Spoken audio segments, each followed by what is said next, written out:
Testimony at the Madlanga Commission of Inquiry has revealed that former KwaZulu-Natal Hawks head Major General Lesetja Senona shared sensitive police documents with the alleged criminal kingpin Vusimuzi Cat Matlala.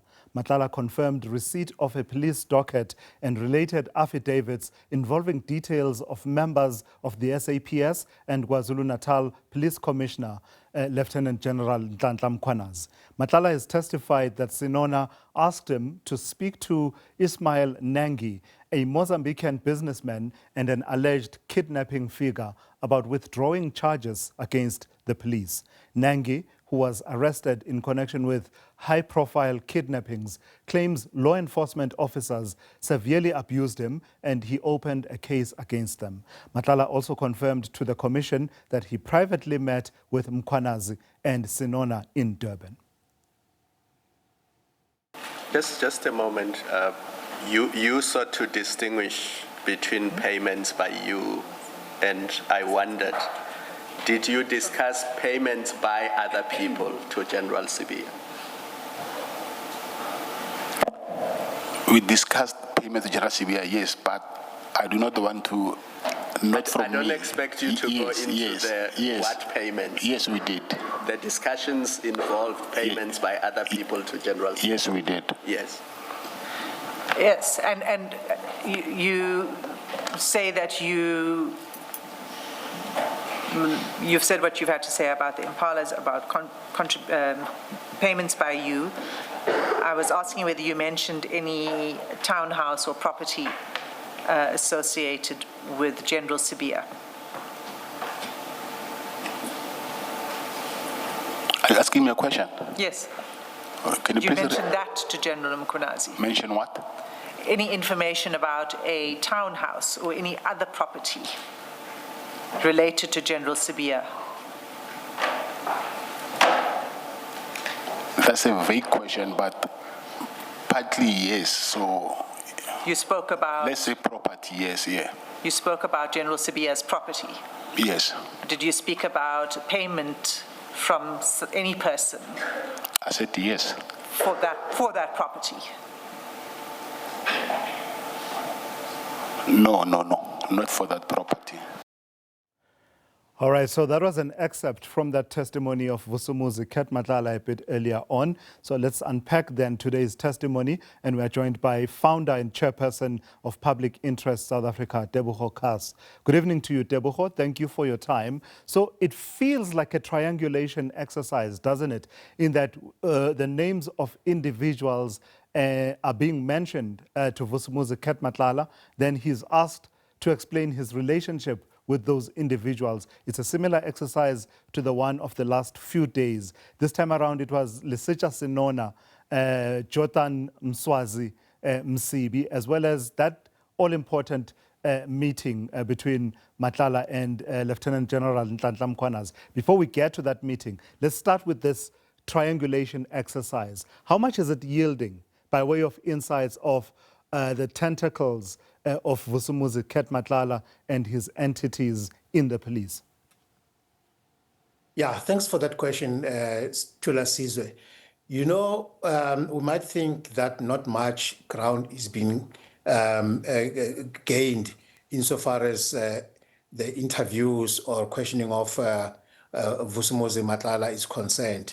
But remember, the commissioners themselves already know most of the answers. They just need to, as you rightly put it, triangulate and make sure that they can place people to places and things and conduct that they could otherwise then later on be able to piece together and make findings. And I think they are doing that. They're probing very patiently somebody who want not to divulge much, but in spite of that, I think they are making some gains, and Cat Matlala is gradually also giving them information that they need. So his earlier stance on trying to invoke his right to not self-incriminate seems to now no longer being an issue, and every time his lawyer tend to want to interject, she's also put in her place. Yeah. Is it your sense that he's worn down by the counter arguments to that broad and general invocation of the privilege against self-incrimination, that he's now at a point where he's even conceding that, well, perhaps discussing my relationship with Shadrack Sibiya doesn't necessarily expose me to potential prosecution, and today having to be convinced that that logic you applied to Sibiya applies with equal force to your relationship with Lesetja Senona. Yeah, Thulasizwe, let us also appreciate one thing. Vusumuzi Matlala is a very intelligent man. He is exceedingly in command of what he says, and to some extent the environment insofar as his box is concerned.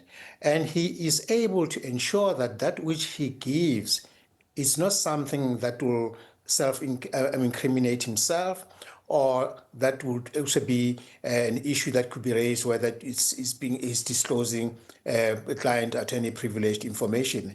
And I think with that in mind, we have to be careful also to not ensure that he's put in a position where he might actually find himself having adduced evidence or information that would otherwise also find himself in a bad light, because I don't think the commission itself want to have him self-incriminate, or they want to, or they wouldn't want to abuse his rights, which is why at every turn they want to make sure that a fair trial or a fair hearing is actually made available to him.